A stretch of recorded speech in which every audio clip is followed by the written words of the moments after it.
সরকারকে দেখাতে হবে তারা নিরপেক্ষ, ইলেকশন কমিশনকে দেখাতে হবে তারা নিরপেক্ষ, প্রশাসনকে দেখাতে হবে তারা নিরপেক্ষ। আমরা দেখি কিছু দল আসলে তাদেরকে সার্কিট হাউস খুলে দেওয়া হয়, তাদেরকে স্যালুট দেয়, আর কিছু দলকে প্রোগ্রাম করতে দেওয়া হয় না।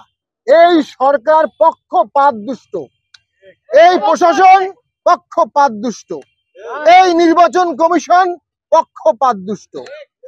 আজকে বাংলাদেশে একটি আদেশ হয়েছে, রাষ্ট্রপতির আদেশ, সেটি দিয়ে অনেক ভালো ভালো জিনিস সেখানে আছে।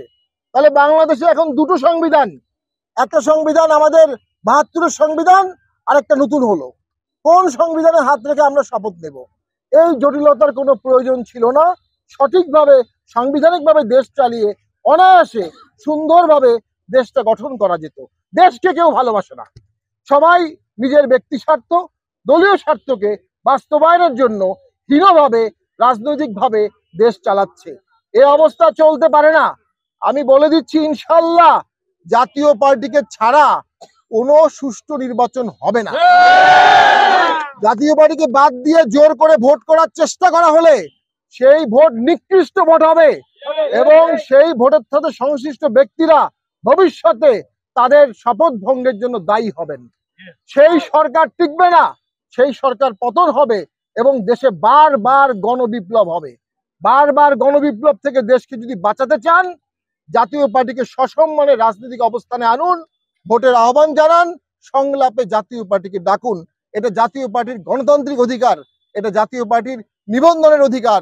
নির্বাচন কমিশন অনিবন্ধিত দলের সাথে আলোচনা করেছে, নিবন্ধিত দলের সাথে আলোচনা করেনি। আমি সকলকে আহ্বান জানাবো, শুভবুদ্ধির উদ্ভব হোক, সকলকে নিয়ে আমরা সুন্দর বাংলাদেশ গড়ি, বহুত্ববাদের বাংলাদেশ। একটা ফ্রি, ফেয়ার, ইনক্লুসিভ নির্বাচন বর্তমানে বাংলাদেশকে বাঁচাতে পারবে, এর বিকল্প আর কিছু হতে পারে না।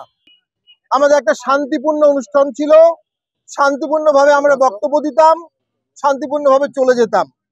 তো আজকে প্রায় ৩-৪ মাস ধরে আমরা এই ধরনের বাধার সম্মুখীন হচ্ছি। এটা আমাদের অভ্যাস হয়ে গেছে, এগুলো অভ্যাস হয়ে গেছে।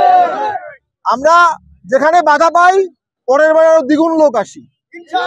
আমাদের যদি আজকে বাধা দেন বেশি, আমরা পরের বার ১০,০০০ লোক আসবো। আমরা উত্তরবঙ্গ অচল করতে পারি, এই ক্ষমতা আমাদের আছে।